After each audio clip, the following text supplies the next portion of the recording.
Well, hello everybody. Pastor Joel here with you one more time for the past days with Pastor Joel.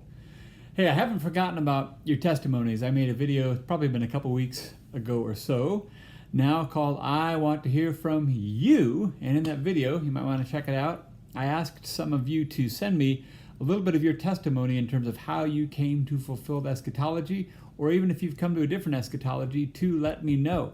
Some of you did that. I read a couple of them in Revelation video number 5, I think it was.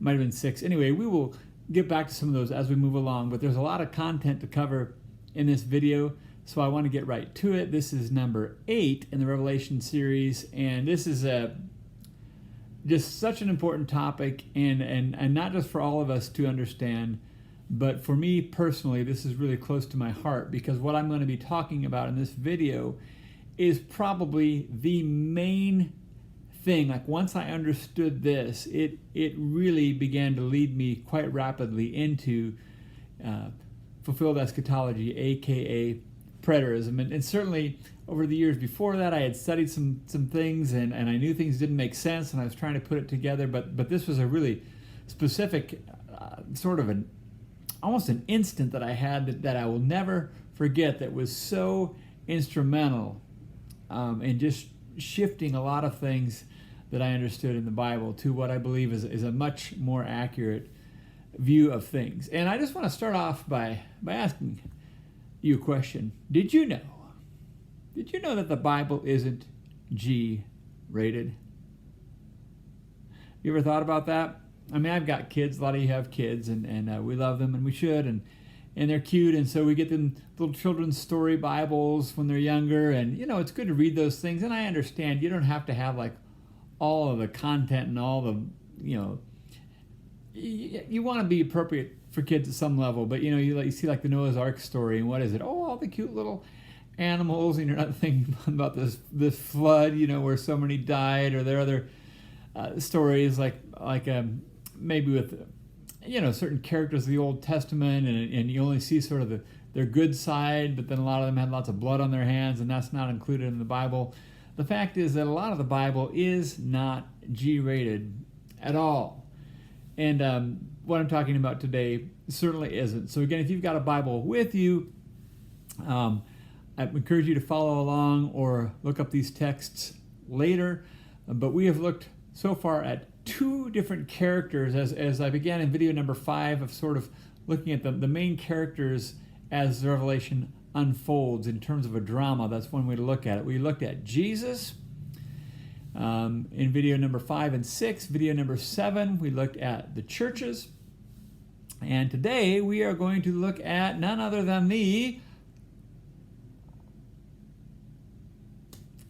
You ready? Who is the next major character in Revelation? It's a bad word. It's a bad word. Something that we were hopefully taught not to call anyone. But it's in God's book. So I can say it. The next character is a whore. Sometimes referred to a prostitute, in other translations a whore. Specifically, the whore of Babylon. I've been actually excited to get to this, because if you have only been exposed to a futurist view of Revelation, and many of you watching this channel would have been initially, or prophecy in general, you wouldn't have heard this before. Now, many of you will have heard this now, but at one point it would have been crazy to you, just like it was crazy to me. You see, if I can identify correctly, if we can identify correctly who this whore really is, it is going to change the way we see really our entire Bible. And I'm guessing for many of you that is true. That's how important this is. And by the way, let me just mention this. Zach Davis, I think I've mentioned his name before, has a fantastic YouTube channel. He's doing a lot of great work. He pastors a church in Arkansas. I don't know. Hope he never sees this. But he did a video recently on the same topic that you might want to look at too, and we'll probably talk about it from some different perspectives, but it's really good.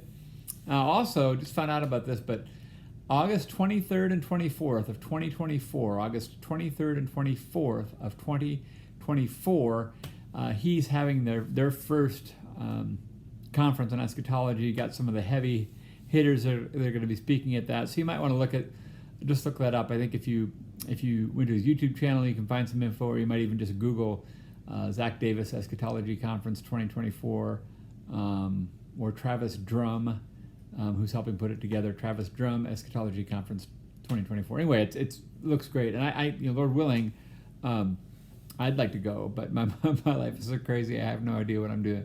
But anyway, he's got a good video on this. But it's so important, and so let's start in Revelation 17, 1 through 6. Revelation 17 verses 1 through 6. And as we go through these scriptures, let's see if we can find out from the Bible itself, because that's all that matters, who this whore of Babylon is. Here we go. One of the 7 angels who had the 7 bowls came and said to me, "Come, I will show you the punishment of the great prostitute who sits by many waters. With her the kings of the earth committed adultery, and the inhabitants of the earth were intoxicated with the wine of her adulteries." Then the angel carried me away in the spirit into a wilderness, and there I saw a woman sitting on a scarlet beast that was covered with blasphemous names and had 7 heads and 10 horns. The woman was dressed in purple and scarlet and was glittering with gold, precious stones, and pearls. She had a golden cup in her hand, filled with abominable things and the filth of her adulteries. The name written on her forehead was a mystery: Babylon the Great, the mother of prostitutes and of the abominations of the earth. Nice lady. Okay, check out this next verse. I saw that the woman was drunk with the blood of God's holy people, the blood of those who bore testimony to Jesus. Okay, again, that's Revelation 17, 1 through 6. The reason I was smiling there, this is obviously an incredibly serious text, and if you happen to see me smirking a little bit, you probably thought maybe it's not appropriate. I can't help but mention this. Recently, Kamala Harris was accused of maybe being this great prostitute because she was wearing purple.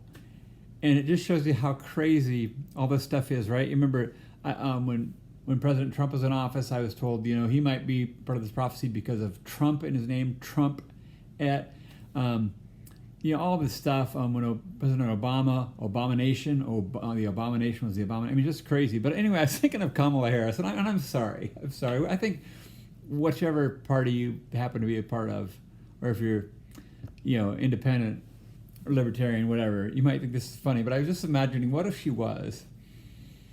Or what if she was giving a speech? Let's just say Kamala Harris was giving a speech on this lady. What would it be like? She's a lady, and when you have a lady, that she's a prostitute, and a prostitute is a lady who's a prostitute. Anyway, I may have just lost more subscribers, but man, can anyone say less over and over while cackling? I know of no one. I don't edit these.Maybe I should. And so let's go over a few more texts. It's terrible. Revelation 18. I'm going to read verse 3 and then verse 9. For all the nations have drunk the maddening wine of her adulteries. The kings of the earth committed adultery with her, and the merchants of the earth grew rich from her excessive luxuries.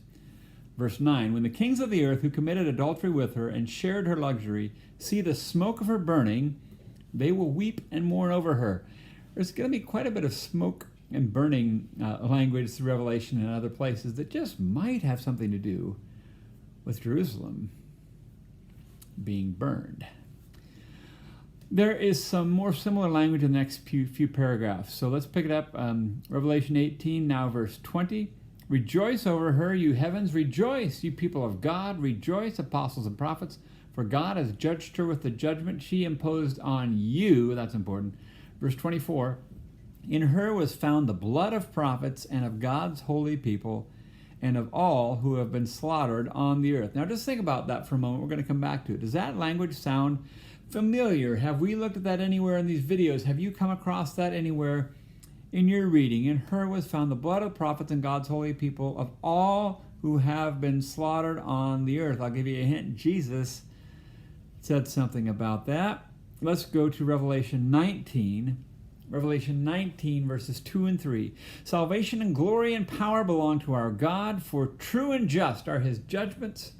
He has condemned the great prostitute who corrupted the earth by her adulteries. He has avenged on her the blood of his servants. And again they shouted, Hallelujah! The smoke from her goes up forever and ever.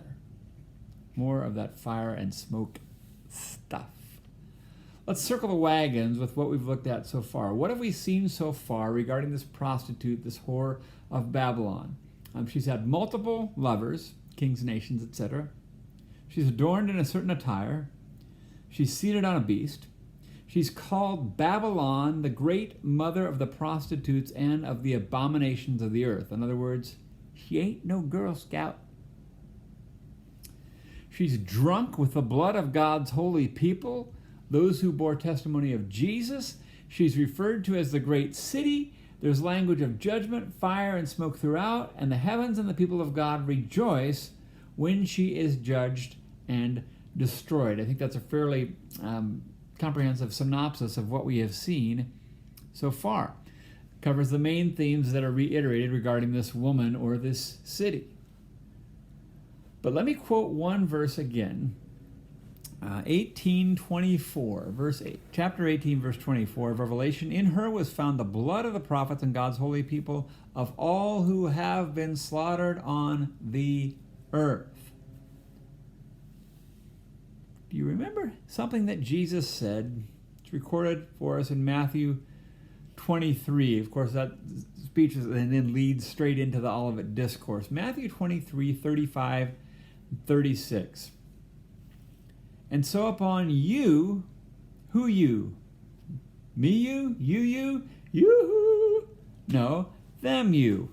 The audience Jesus was speaking to, he said to them, and so upon you will come all the righteous blood that has been shed on earth, from the blood of righteous Abel to the blood of Zachariah, son of Berechiah, whom you murdered between the temple and the altar. Truly I tell you, all this will come on this generation. Matthew 23, 35, and 36. This should give us a huge clue as to whom the author of Revelation is writing about, using essentially the same language. Let me read it again, back to 18:24. In her was found the blood of the prophets and God's holy people, of all who have been slaughtered on the earth. And Jesus says, will come on you all the righteous blood that has been shed on the earth. But there's another passage that makes this a slam dunk, at least in my book. Revelation 11, 7 and 8. Revelation 11, verses 7 and 8. Now when they finish their testimony, the beast that comes up from the abyss will attack them and overpower and kill them. Their bodies will lie in the public square, the great city, which is figuratively called Sodom and Egypt, where also their Lord was crucified. Well, that helps now, doesn't it? John is saying the city he is referring to here in chapter 11, which is the same city of chapter 17 through 19. You see various references, and it's clear it's the same city. That is the city in which Jesus was crucified. There is no doubt the whore of Babylon, again sometimes referred to the prostitute, is indeed Old Covenant Israel. I didn't know that. I didn't know that for the first couple decades of my Christianity or more. And to be fair, I read a book which I would recommend called The Apocalypse Code by Hank Hanegraaff. I read that some years ago, and he mentioned this. At the time, I remember thinking that's different, and that's kind of weird. And how could it be? Because we're always told Babylon is sometimes the world system. We're told that many of the reformers, for example, believe that it had something to do with Rome and the papacy. We're told sometimes it's America or the United States, because it's always got to be about us, doesn't it? But Old Covenant Jerusalem? Once I really saw that and began studying the end times more seriously, all kinds of pieces started falling into place. And again, this was the thing that happened to me. It's been about, what would it be? About 3 years now. almost to the date, that I embraced full preterism, and I was what we'd call a partial preterist for maybe just not very long, maybe a few weeks before that, maybe 3 or 4 months or something like that.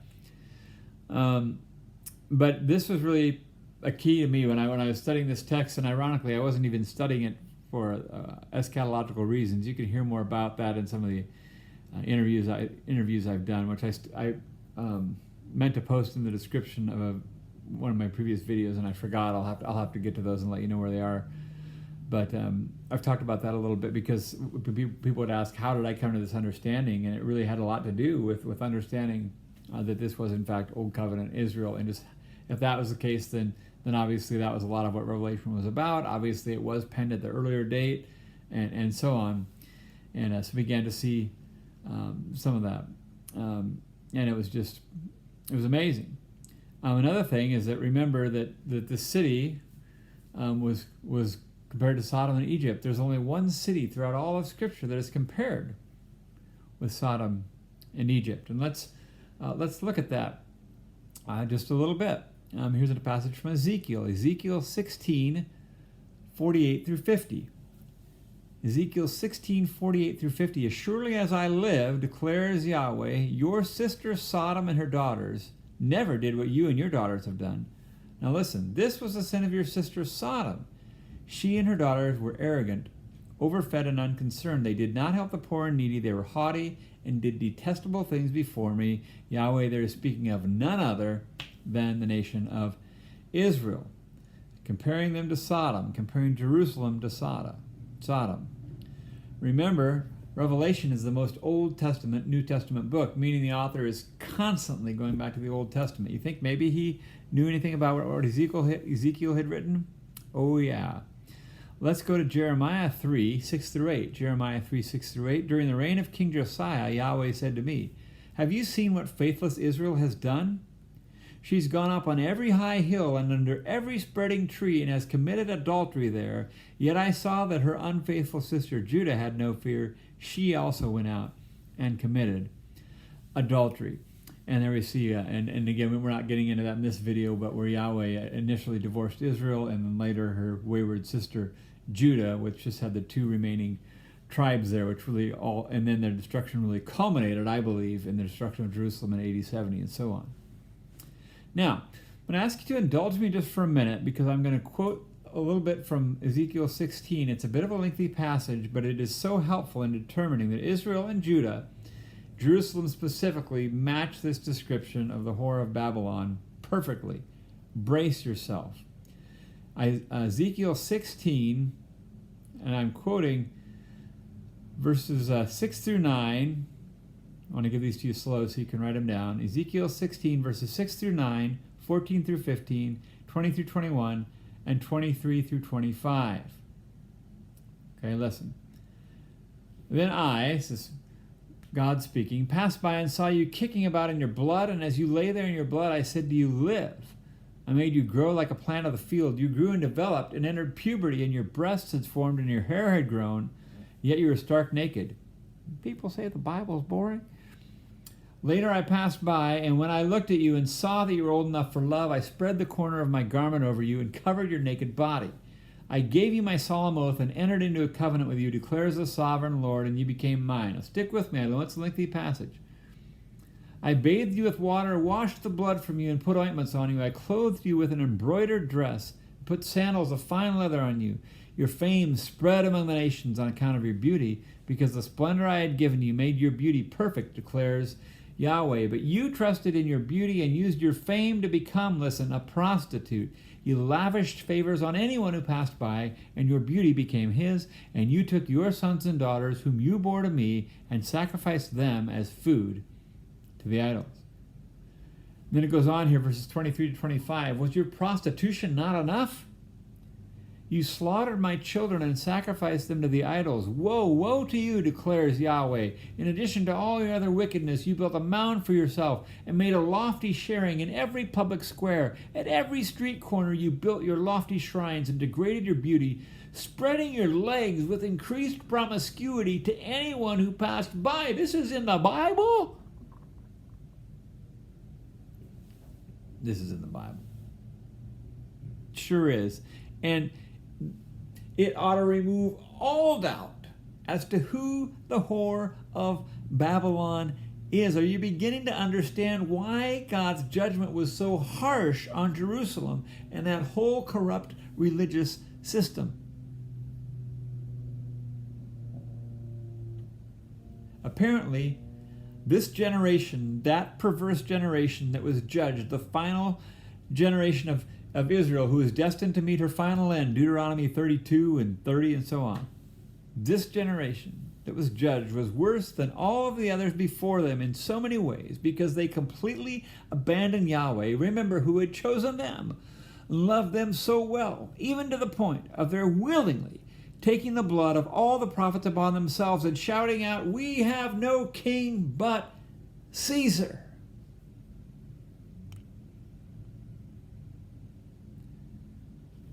Jesus said, "Jerusalem, Jerusalem, you who kill the prophets and stone those sent to you, how often have I longed to gather your children together as a hen gathers her chicks under her wings, and you were not willing."